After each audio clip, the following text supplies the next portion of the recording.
fires one towards the goal. That's going to be blocked by Travis Ridgen. Well, this is more like it. This is Slangin The Bizkit. Here's Travis Ridgen and Dave Wheeler. We got lemon shrimp, Creole shrimp, shrimp burgers, shrimp slushy. We got all sorts of shrimp. And that's about it. Benjamin Buford Blue. Forrest Gump's best buddy from Forrest Gump. Still one of my favorite movies of all time. I actually loved that movie so much, I went and read the paperback novel by Winston Groom. And then I found out he had written a sequel called Gump and Company.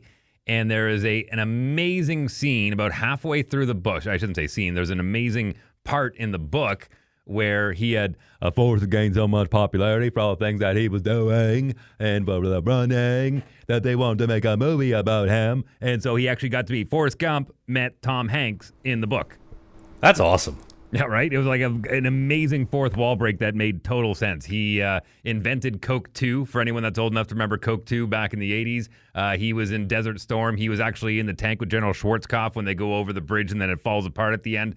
He played punt returner for the New Orleans Saints. Oh, yeah, it's an incredible book. And his son is a little bit older and along for the ride on some of these adventures. It's called Gump and Company, and it's by Winston Groom.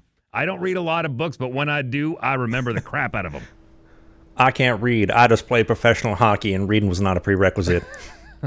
It's funny. I say I don't read. I don't read a lot of fiction novels. It has to be really good. Like Ready Player One was the last one, a fiction novel that I read. I'm trying to remember. I read Dave Grohl's autobiography. I thought that was wonderful. But most of the things I read are articles. Like I'm cramming information into my brain in short form for being current on the radio show and hockey for this show. So I do read a lot, but to sit down and go, I'm going to read a book. I'm going to run a bubble bath and put on a little bit of a nice dim light with a candle and read myself a book. I've just never been that guy. Man, we got rinsed last week for your Jordan Peterson take. Somebody was complaining that their algorithm's now like littered with Jordan Peterson because of you.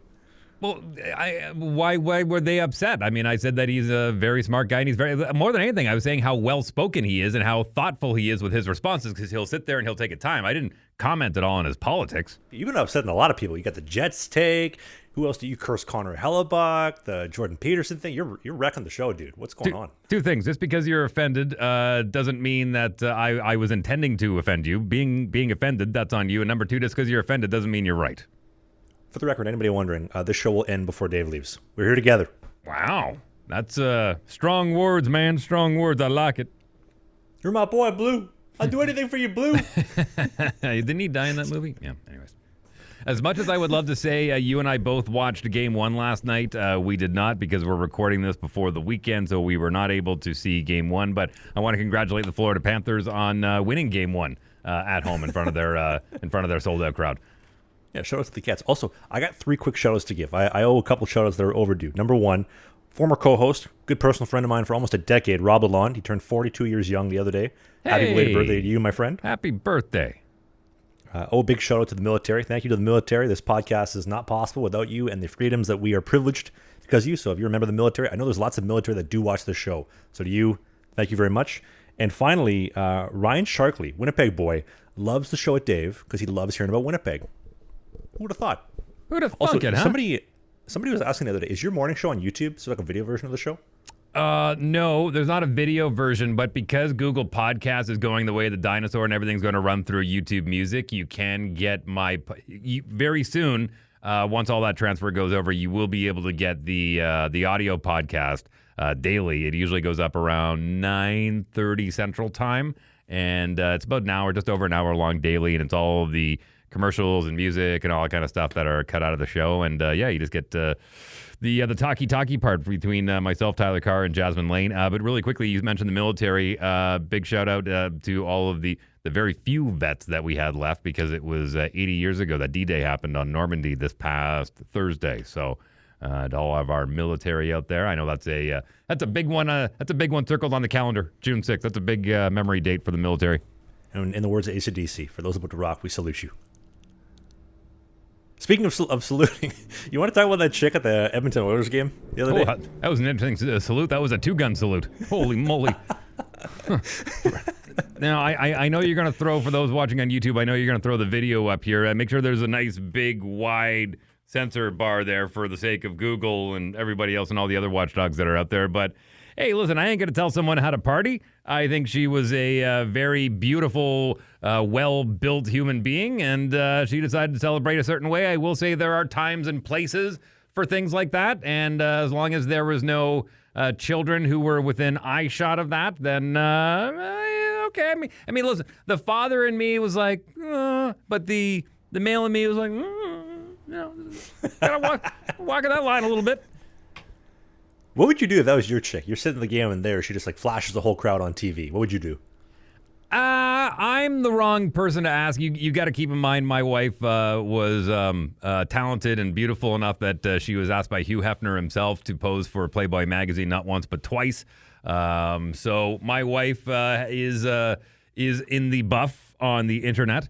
So, but I'll give you an interesting story. We were doing my wife and I this is before we were married. We were doing a charity tournament once upon a time for actually an old professional hockey player friend of mine, Lee Gorin, who had a cup of coffee with the Boston Bruins and Vancouver Canucks before playing the most of his career with the Manitoba Moose and then over in Salzburg with the Red Bulls in Austria.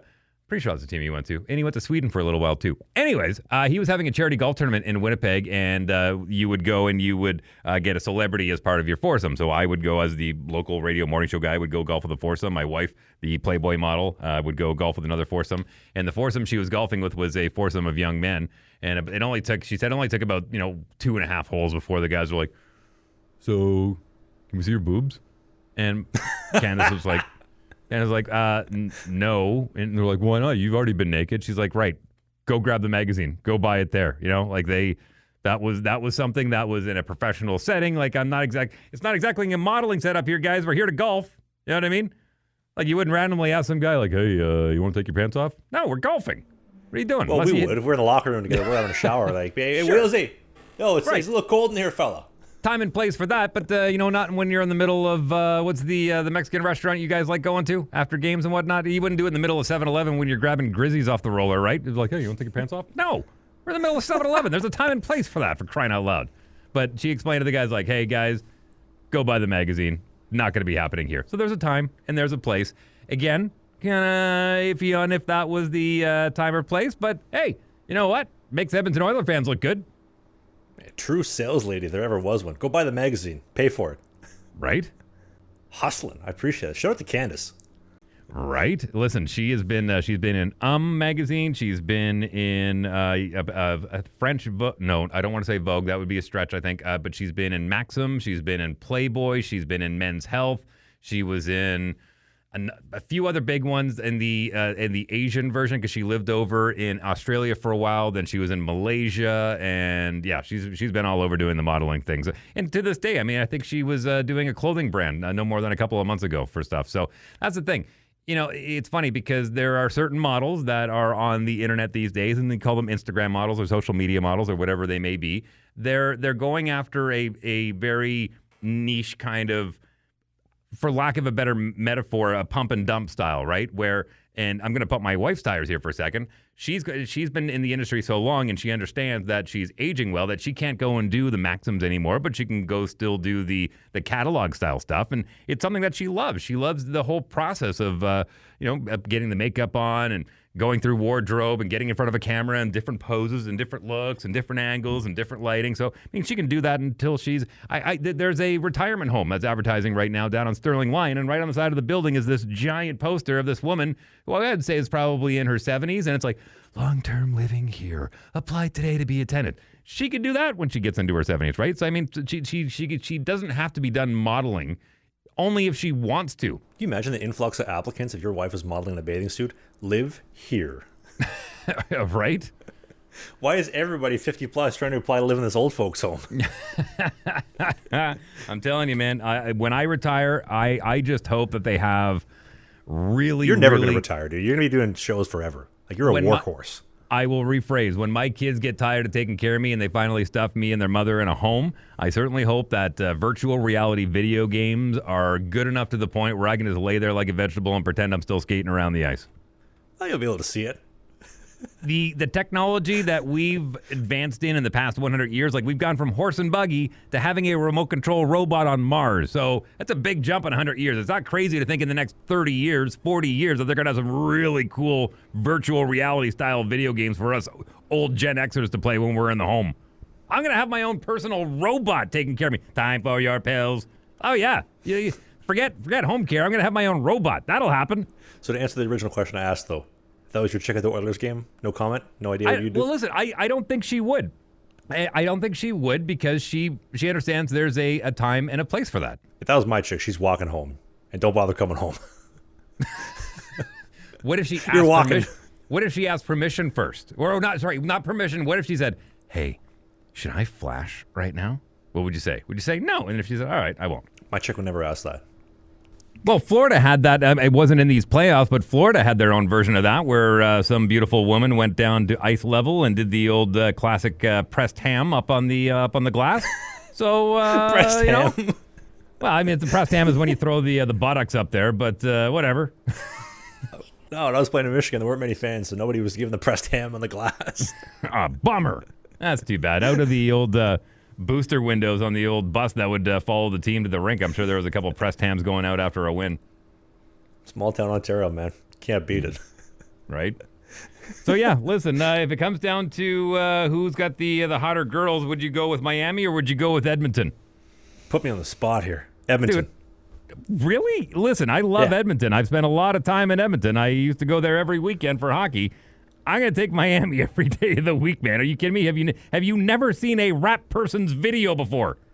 No, I get it. You get beautiful women, but I don't want a woman who's going to be like chaotic coming into my life. And with the, I have a very good woman right now. And considering how like the dating scene in Vancouver is, like Miami or Toronto or like a New York would be like a further accentuated version of that. I'm good. I don't need any more problems in my life. I got things to do. Then Latinas are spicy. They're caliente. I got a big season coming up in Europe this season. I'm trying to get my numbers up. I'm trying to play some games. I'm trying to play well. Trying to get promoted. I don't got time for those types of distractions. I got a lot of like effort to put into that. Plus the thing that happened recently. We'll talk about at the end of the summer, right? That we got lots of things on my plate these days. Yeah, no kidding. No kidding. Can we talk about quickly the you saw the video of McDavid getting hassled by those fans the other day? Oh my God. That's I'll go back and I've mentioned. You could tell from his face too, like he was not having a good time. He was very uncomfortable with these people, and I think that he's been trained to, like, if something like that happens, just take it, don't do anything. Like worst case, somebody files a charge against you for fighting back. I was actually amazed he didn't hit one of them. Like when the dude started like groping him and getting around him, if that was me, it would have been on the spot. But hey, he's trained, he's making a lot of money. He's trying not to jeopardize their playoff run. But man, that's not cool to treat anybody like that. To start groping him up and down right outside the beer store, even in Edmonton. Well, listen, I played with I had a friend who played on the Pittsburgh Penguins. I think he played a dozen games there. And after home games, or regardless of where they were, he said that it wasn't that Sidney Crosby didn't go out. He just didn't go out with the rest of the guys because all the guys were going to places where they were going to get recognized, right? They were going there. Sid had a couple of guys, and they'd go to a tiny little sleepy joint where they know they're going to be left alone. He's kind of a regular, and he'd have his few pops or whatever and have a sit down and have his wind down time after a game. But I think a guy like Connor McDavid, I don't think he's even Steve Yzerman. I remember once upon a time after a Flames game when I was living in Calgary, we were out at Cowboys, and I bumped into Chelios and a bunch of those guys at the table. And of course, I was a little nerd boy. I'm like, hey, is any chance Steve Yzerman's around? And he's like, are you kidding me? He goes, Yzerman's a nerd. He goes home and talks to his wife on the phone in the hotel room all night. So I think Connor McDavid, and just hearing his interviews, he seems like a pretty reserved guy for the most part. So I bet you there is a certain level of dude, like, and I mean this in a good way. Like, she has been trained as well. Don't cause any issues. Just let it happen. Man, I would have snapped. If you started groping me like that, unwelcome, unwanted, the beer store. I know I don't drink and I wouldn't go to the beer store, but if I was, man, on the spot. In Winnipeg here, I mean, if the Winnipeg Jets, when they make it to the Stanley Cup Finals, I'm sure it'll be the same here. The guys will have to go under lock and key for a period of time because everyone's just going to be going jet crazy. You spot, Shifley at the beer store, people are probably going to be mobbing him for a picture. I'll bet you the Edmonton guys, they're not living at their homes. They're probably staying in the JW Marriott underground tunnel right to the rink, so they're not being bothered. I'm pretty positive that's probably what the setup they got going on. I had heard rumors back in the 90s when we were playing that there were... I'd heard about it from a soccer team, but soccer teams for home games would all stay in a hotel, especially in playoffs.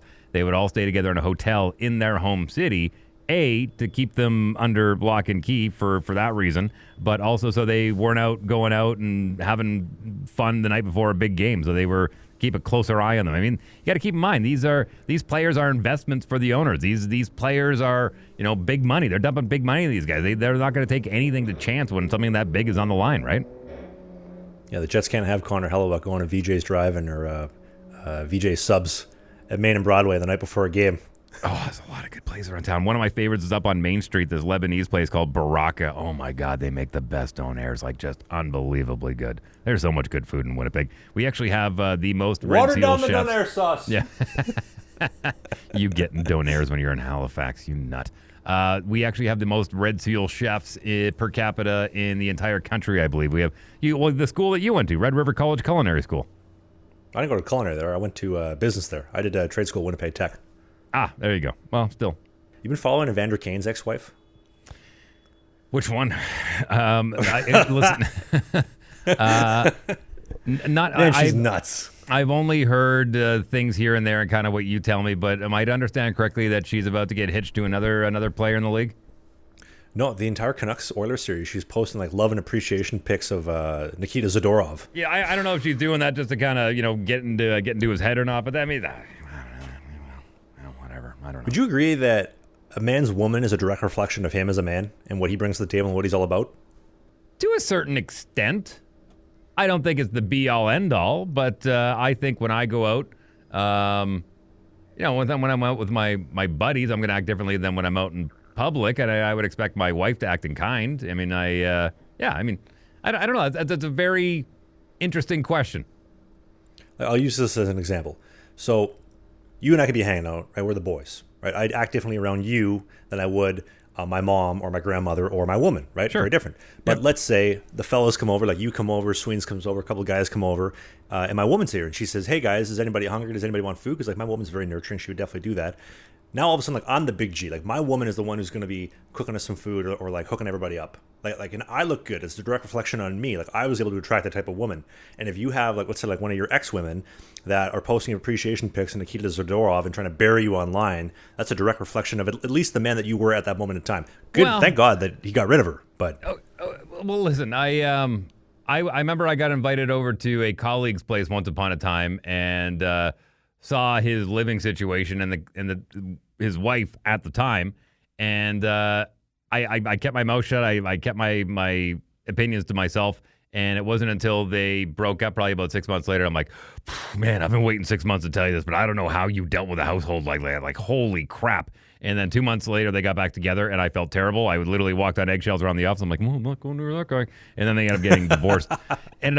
Down the road. But what's interesting is that he went on to marry someone else, and from what I understand, the relationship was very similar. So I think sometimes we're a product of our environment, and in a very Oedipus Rex complex, as males, we subconsciously are looking for similar qualities in a mate than what our mother had, as far as whatever our mother was like. We are kind of looking for similar qualities, not necessarily the exact same woman, but similar qualities. So it begs the question sometimes of when a guy is attracted to a certain kind of woman over and over and over, and some guys like the crazy one, some guys like the submissive one, some guys like the strong. Everyone's got their different type, right? So is it a nurture over nature type thing?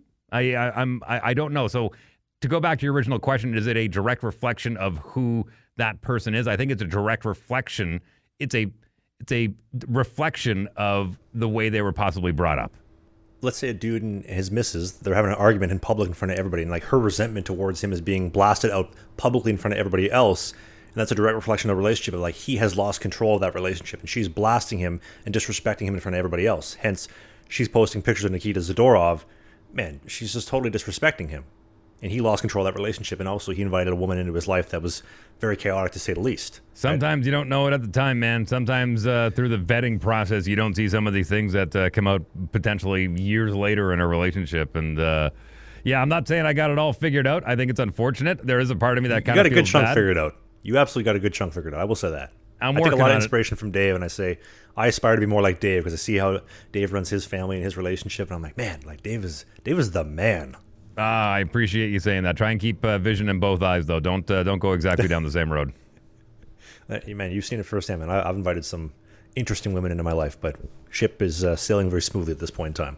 Also, this is another thing I had in the notes as well. Emma Cave. I've never seen anybody talk about this. I don't know if maybe I'll even turn this into a clip because it might get us canceled. But so Emma Cave, she was engaged to Colby Cave. He was a guy that I think he had a brain aneurysm or brain cancer. This is like 2020, playing for the Oilers, passed away. And so she basically turned his death into her like whole online brand of I'm a widow, I'm a former hockey wife. And she's still to this day posting Instagram videos and pictures of him all the time of, oh my God, I miss him. This is so awful. While she's getting remarried this weekend. Could you imagine being the dude? You proposed to her, she accepted. You're about to get married to her this weekend, and she's still posting pictures and video of her ex from 4 years ago on Instagram.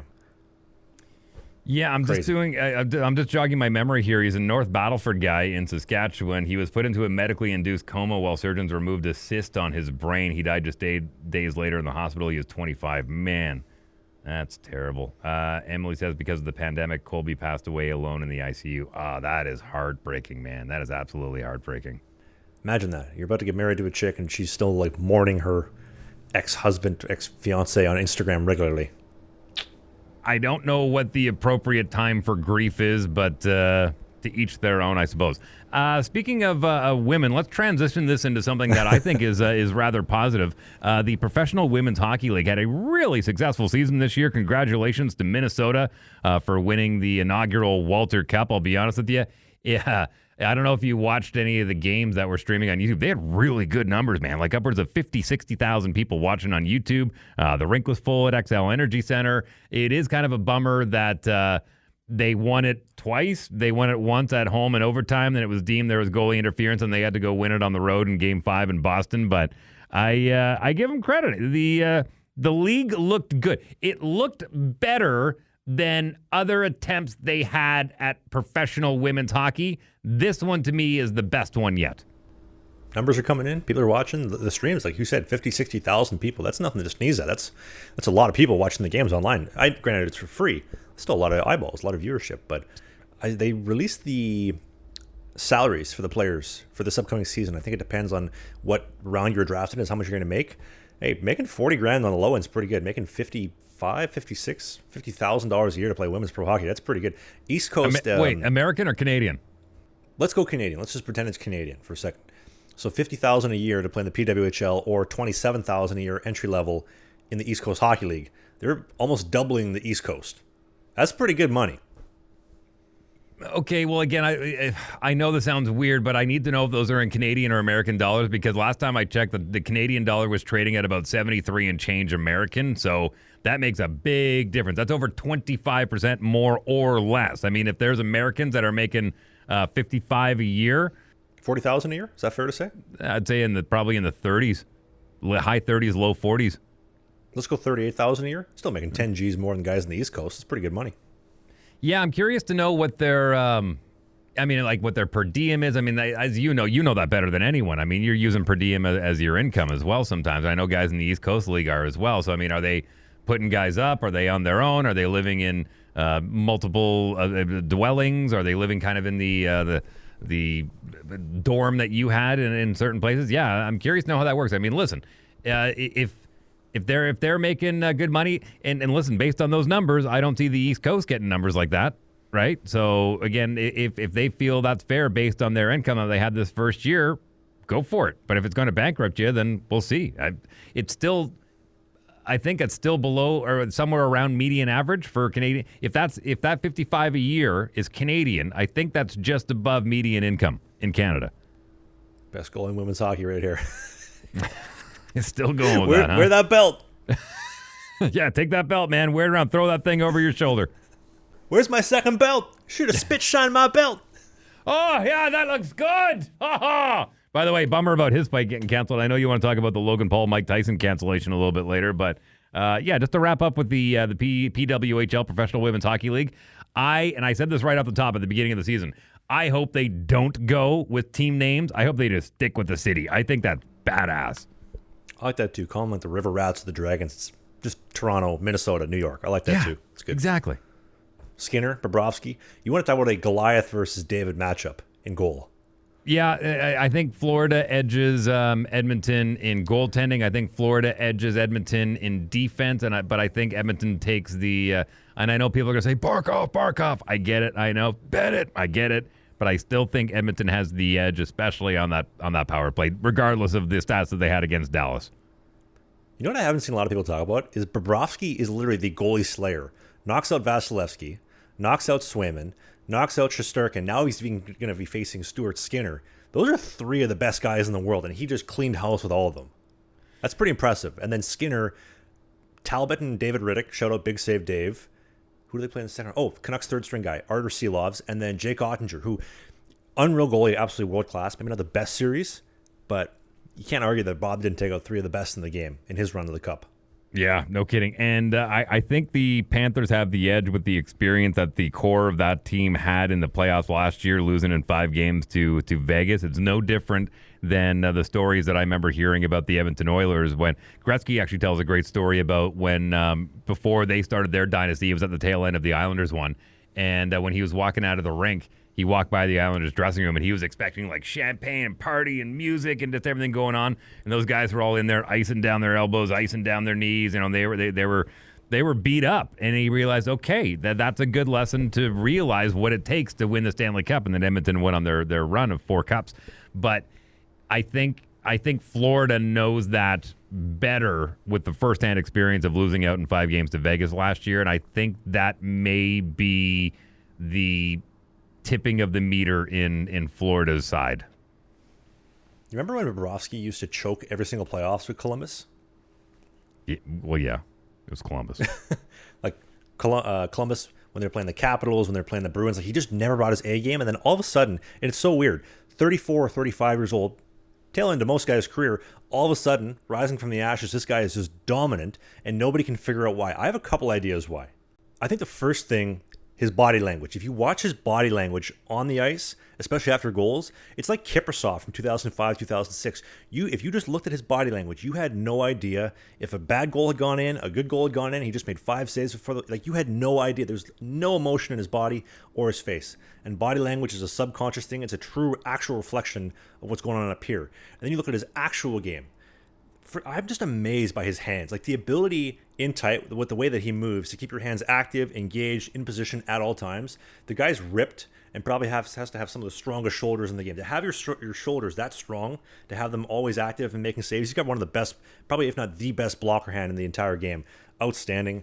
World-class puck managing goalie, stopping the puck behind the net, getting the D set up, and then having the puck break out at the other end of the zone. Rebound control, you alluded to it. Center shifting into every puck, controlling rebounds, and whenever there is one, his end-of-range motion and flexibility is absolutely world-class. Him and Connor Hellebuck are my 2 favorite goalies, but for right now, Bob is my favorite goalie in the world. He is so fun to watch, and Bob is the man.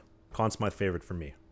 You took the words right out of my mouth. I think if Florida wins, he'll be the Conn Smythe winner, and I mean that's just based on his run over the last 3 rounds, regardless of what he does in the finals. And I think you got to go with Connor McDavid on the Oilers side if they end up winning, unless somebody really comes out as a standout. I mean, I know you can pick between Hyman and Draisaitl too, but it's funny. Zach Hyman, who really didn't do a whole lot in Toronto. He's, to me, I put him in the same classification as Bernie Nichols, who is one of only 6 players now to score over 150 points in a season, and he did that when he was playing wing with Gretzky. Like, Gretzky would say, stand there, I'll get you the puck, and he'd feed it in. And as I mentioned on a previous episode, Connor McDavid has taken it upon himself to change his game and be more of the setup guy. I mean, he's only got, 3 goals in the playoffs this year? 3 or 4 goals and 30-some-odd assists? Like, it's unbelievable what he's doing in the playoffs. But Zach Hyman just happens to be the linchpin of all those points, and he's in the right place at the right time, and he knows how to bury the puck. So I don't think you can give it to Zach Hyman without giving it to Connor McDavid first. You know what I mean? Like Zach Hyman's success is solely based on Connor McDavid. Zach Hyman's nickname should literally be the Garbage Man. The Garbage Man Hyman. Just side of the net, loose change, just chipping from 3 feet outside the green. What a beauty. Hyman's good until it's broken. So it took me a second. That was a good one. It was the delay. It was the Zoom delay. That's what it was. Too many pucks off head. Can't think. CTE. I love anytime we have a hot take for clips we post on Instagram. Everybody that hates you and I is commenting, Oh, Trav and Wheels must have CTE. Dave hasn't played in like 3 decades. Yeah, it's been a long time, but listen, I'll be honest with you, man. I'm part of the generation of you get your bell rung, you see stars, you get off on the bench, coach goes, you okay? I'm like, I'm a little dizzy. It's like, all right, take a shift off and get back out there. So if we knew then what we knew now, there'd be a lot less guys playing. There was a lot more. I mean, we didn't have the little stop patches on the back of our jerseys. Hitting from behind was more of a suggestion than it was a rule. I broke my collarbone getting hit from behind once upon a time. So I took a lot of. I consider myself a slightly above average human when it comes to intelligence. Imagine how much smarter I could have been if I didn't get my bell rung so often when I was a teenager, for crying out loud. Or you could see. You had 2 eyes instead of 1. Double your vision. Right? Exactly. So listen, it breaks my heart sometimes to watch a lot of these contact sports and the trauma that their brains go through, and we're literally just scratching the surface of brain injuries and long-term effects of it and whatnot. And I could rattle off a bunch of names right now, and people would recognize them right away from different sports that have had problems with that. But look, guys don't get credit when they go out on those fishing boats and they're getting crabs and they're getting tossed around in a boat and they're getting injuries and head injuries out there too. When you're putting your body on the line like that, it comes with a few extra shekels in the pocket rather than pushing paper at a desk, right? So, I mean, it definitely is a hazard pay for these guys. Yeah, if we get 500 Patreon members, we got to start doing the podcast with you wearing an eye patch over your fake eye. How about the good one so I don't have to see you? Ooh, touche. Well played. Am I that ugly? You don't like this shirt? I'd shave my beard just for you today. Actually, you know what? I was going to say before we jump into another ad here, I do appreciate the color. It looks good on you. Dirt Diggler. Little Dirt Diggler over here. You like that? Oh, you got to go with like the butterfly color on that one. Buddy of mine used to play in, was he playing in Nelson, BC for or was it Kimberly? I can't remember. Anyways, the rule was you had to wear a tie or your collar outside of your jacket. And so he went full 70s butterfly, grew out the afro and everything, and would show up to games, buttoned down to the middle of his chest, big hair coming out, and the butterfly collar. I think the butterfly color is coming back, the disco color. We do 200 Patreon members. I'll start doing podcasts with the Dirt Diggler collar. And I'll grow out some chest hair and I'll really let it fly. How's that sound? Do we not have 200 Patreon members yet? I think we're creeping up on 200. We're getting pretty close. Sign up now. Lots of incentive. Episodes that no one else has seen. I'll do your voicemail. There's a bunch of incentives on there. Different level. You got a mug. You get a t-shirt. Sign up. And the summer interview series, too. So the Corey Schneider episode, you're going to get that 3 weeks early. Matt Murray, Muzz, Part 1, Part 2, get that early. The other summer interview episodes as well. We're doing a reaction series, get those early as well. Deleted behind-the-scenes stuff, episodes that were just a little bit too spicy. Somebody was flaming us last week. Why do you have to put stuff behind a paywall? So there's some stuff that's genuinely spicy and is going to sandbag me. So we're going to just put it behind a paywall. Put $5, you can go watch it. $5. You get access to all of it. It's the best $5 you spend all week. There's one episode of us just pulling up our shirts back and forth like this the entire time. Yeah. 30 minutes, and it's not a loop. Yeah. Back and forth. Yep. Dave got tired halfway through. I had to pull his shirt up for him. I got you, fella. It's a lot of pull-ups. The kettlebell swings. Speaking of working out, looks like Jake Paul and Mike Tyson were working out for nothing, huh? I was looking forward to our first live stream to watch that together on Instagram. Yeah, me too. But it looks like I've heard rumors of. I mean, I mentioned it last week. Garcia was going to be possibly jumping in. I've heard Roy Jones Jr. as well, possibly jumping in. His brother Logan jumping in. Right. Somebody just please go in that ring and beat the wheels off that kid, please. Somebody that's got some talent. If the Ryan Garcia Logan Paul beef isn't enough to make you hate Logan Paul, I don't know what is. The dude's scamming kids with his Crypto Zoo scam, selling sugar energy drinks. Yeah, threatening to sue Ryan Garcia for saying that he doesn't like Prime, suing Dylan Dennis into non-existence and bankruptcy. Like, I don't like Logan Paul. I can't stand the guy. Also, man, he's such a hypocrite, too. He's a product of the Matrix. I know Tate says it a lot, but, man, Logan Paul sucks. Yeah, he's making a lot of bank doing it, though. In the face of the WWE, I ain't watching wrestling. Yeah, listen, there's certain people who will sell out for the money, and I'm confident saying he's a guy that sold out for the money, so that's what he was going for. Good for him. Doesn't mean I have to like him. Speaking of selling out, I got a bombshell story. This is awesome.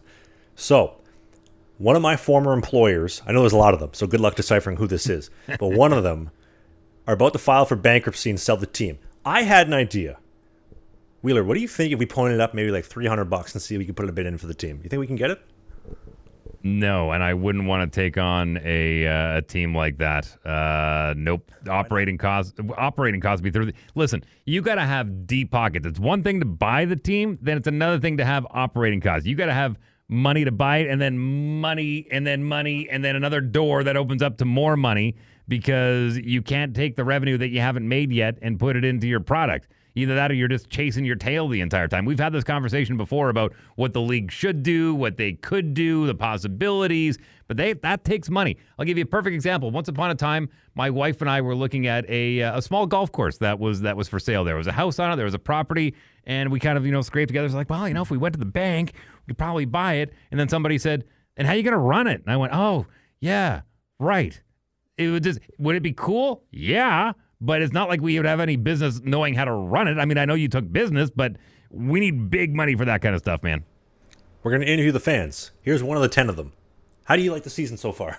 Dude, you want to talk about contrast between a guy like Jake Paul, who sold out his way to get to his millions upon millions upon millions, and a guy like Ryan Reynolds, who the way he's gone and done it and is now a billionaire a few times over. I'll take the Ryan Reynolds road every day of the week. But Jake Paul got there a lot quicker. I got to say, I know we've talked about this privately. Since I started working with an influencing agency on some of the brand deals for like my actual personal stuff, like personal branding stuff, it is super enticing the amount of money that some gambling companies are throwing out there. It is insane the money that these gambling companies and these betting websites are throwing out there for brand deals and sponsors and whatnot. And I mean, really sell out opportunities. Even I've thought a couple times, I'm like, is it worth my sanity for me and Dave to do some gambling ads? And I'm like, yeah, it's tough. Gambling companies want to advertise on this show? Possibly. Back up the money truck. Where's the brakes? Drop it off right here. By bag, by duffel bag, by briefcase, however you want to bring that money in. There's a lot worse. There's a lot worse out there, man. Holy smokes. No, listen, I totally get it. I totally understand. I am happy doing this show regardless if there's a sponsor on it or not. I just love sitting around and shooting the breeze with you. But you're absolutely right. And it comes down to, Arnold Palmer was always a good benchmark for that kind of stuff. And he did everything from motor oil to grill. Elvis was a guy who I don't think enough people gave him credit for the management that he had that put his face on everything. Oven mitts, candles, barbecues, cars, everything. Like the management just absolutely sold the crap out of Elvis Presley.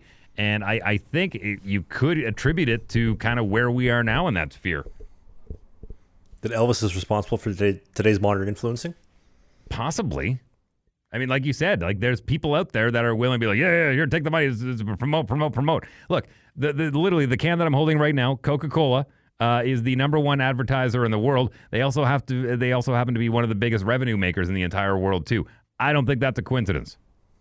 Well, it's interesting though. The more money you make, the more you have to throw around, the more money you can make with your money. If you're at the bottom, it's very hard to kind of like get that cycle going, like you mentioned with the golf course. Okay, I can buy the golf course and the house, but then I need more to like get it flowing. And then once you kind of get that ball rolling, then it's just flowing in. So it's interesting how that works. Yeah, exactly. Anything else you want to cover before we wrap things up here so people can go back to their Sundays? Quick sponsor though, team at Manscaped.com. The Beard Hedger Lawnmower 5. You got to get it, and here's why. My beard, I always taper it up with the Beard Hedger. It's got 20 different trim lengths, waterproof, water resistant. It's got the flashlight too, just like the lawnmower. It is awesome. Get yourself doctored up for date night. And then the Lawnmower 5, all your below-the-belt grooming. You got to go use the code BIZKIT, BIZKIT, for 20% off and free shipping only from the team at Manscaped.com. Video version on YouTube, click that video description. Audio version, click the Apple, Spotify podcast notes. Boom. Thanks to Manscaped for sponsoring the show. A couple of quick things I wanted to talk to you about before we do wrap up, though. I'm actually going to Edmonton next weekend for the Hotel McDonald. We're going to work on a new episode of the Grand Railway Hotel series that'll be coming out end of this month and rolling out throughout the summer. I'm so excited to be doing a riverboat trip on the Edmonton riverboat down I believe the North Saskatchewan River. Sounds right. So yep. Cool. Yeah. Winnipeg, right before I moved here in 2003, had the paddle wheel princess and the paddle wheel queen, and big paddle boats like old school that you'd see down on the Mississippi and whatnot, and super cool. They would have dinner nights and casino nights and dance party nights and whatnot. I'm glad to see Edmonton still has theirs up and running. Whenever I went down to Edmonton, it was either hockey or West Edmonton Mall, and there wasn't a whole lot in between. So never got a chance to do the riverboat tour. But boy, oh boy, yeah, do that. Man, you want to see some really... If anyone watched the show Ozark, that kind of boat. We can do a riverboat trip too when we go to Saskatoon because they have a riverboat company too that takes off from the Bessborough. And man, I'll be doing riverboat trips with everybody. I'm going to wear my Colonel Sanders tie for that one. Make sure I look the part. Maybe get myself a little sun hat too, just to bring things back to that southern accent that we started off with. Dad, we do riverboat gambling trips. We make our own beef jerky. We shoot with the door open. It's what we do. Dale, we've literally never done any of that. Reminds me of an old, speaking of movies, it reminds me of Maverick. Wonderful, wonderful film that was based on an old TV show. And yeah, that was a good one. Check that one out again if you like riverboat gambling. I got a hot take for you, though. Because we're going to Calgary first, Bella and I, and then making a little pit stop in Calgary for the night with the Palliser Hotel, doing a little content promotion stuff there, and then going to Edmonton to work on that episode of the McDonald. I don't think there's anything better on this planet than a prairie road trip. I love the Rocky Mountains, don't get me wrong. Beautiful, stunning. I love being, living on the Pacific Ocean on the coast. But the prairies, there's nothing better than a road trip in the summer across the prairies. Winnipeg to Calgary, Calgary to Edmonton, back. Oh man, I'm excited. I love it. It's just so peaceful. I'm looking forward to that series coming out, man. For those that don't know, Travis has done, I've gotten to see a few of them, done a really comprehensive and very cool take on the railway hotels that were built here across Canada. I'm excited for you to see them. And that's going to be on your main channel, is it not? Main channel, yeah. So I got another vlog going up next weekend. So on the weekend of the 16th, it'll be like a regular, actual hockey vlog. And then from there, starting the weekend of the 23rd, all the way through into the end of August, every week is a new episode at a different railway hotel, a different city, telling those stories. I've been sending all the videos that I've been sending to you also off to my influencing manager for approval and just kind of some feedback. He's really excited too. He's like, man, I think this is something special. This has never been done before. This could really take off. So I'm excited to hear what people think because I've put a lot of effort into crafting this series and telling these stories. And again, this is something that's never been done before. These stories have never been told and done at this level of filmmaking. So I'm really excited to have everybody's feedback, and I hope that everybody loves them over the summer.